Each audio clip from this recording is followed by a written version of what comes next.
California State Assemblywoman Lorena Gonzalez is going after the recall Governor Gavin Newsom movement. In a tweet yesterday, Gonzalez claimed that the campaign is mainly led by, quote, national Republicans, anti-vaxxers, conspiracy theorists, and anti-immigrant Trump supporters. She also encouraged people to donate to help save Gavin Newsom. Joining us now to talk more about the campaign to recall Governor Gavin Newsom and also the tactics being used by some Democrats is the chairman of Rescue California, Tom Del Beccaro. Tom, good to talk to you. Thanks for taking some time.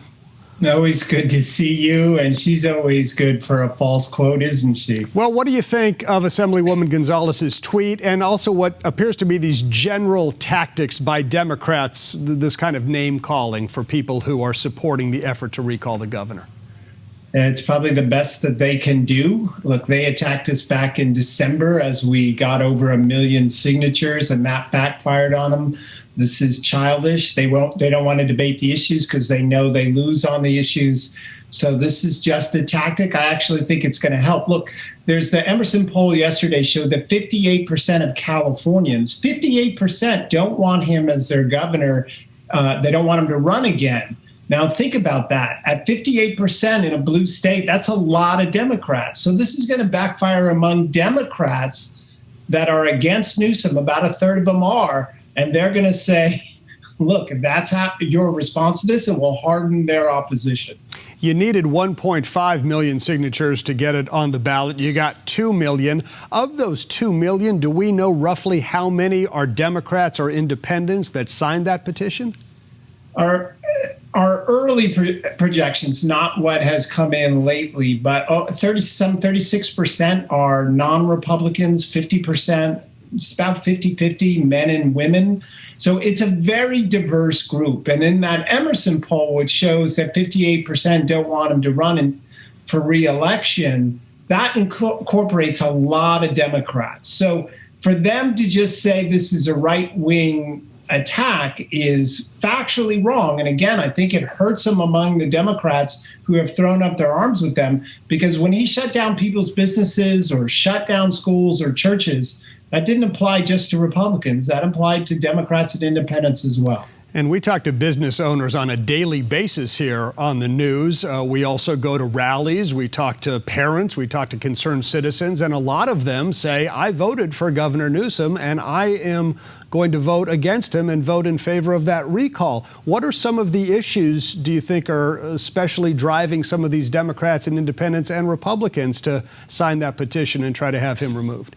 Well, this is a buildup. He hasn't been effective at almost anything, whether it's the wildfires, the electrical inability to deliver electricity. Big Tech in 2019 warned him, if you can't deliver electricity in the state, we got to go. You had the wildfires.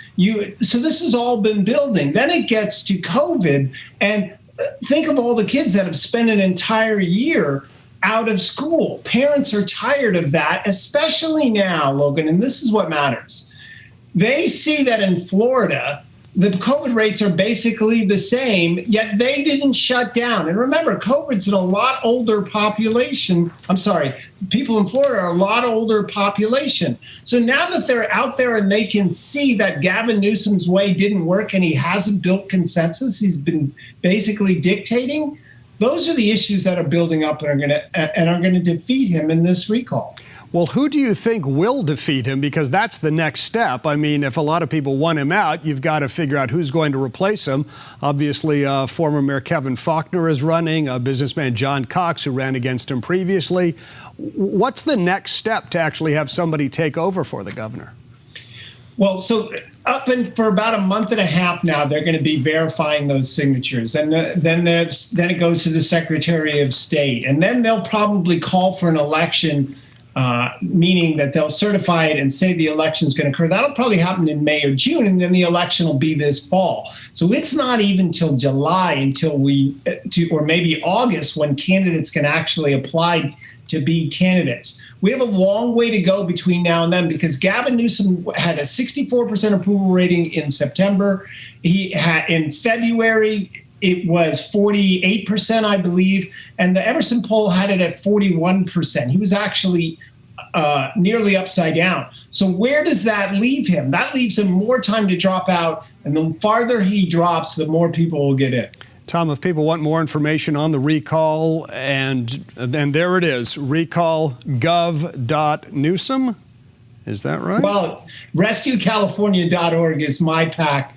We, Logan, set a record raising $3.1 million for this effort. My two PACs combined over $3.1 million, and people can go to RescueCalifornia.org and help out, because we're not going away. We're going to stay around for this whole campaign to make sure and see this through.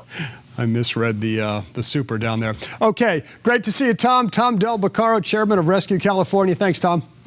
Talk to you soon.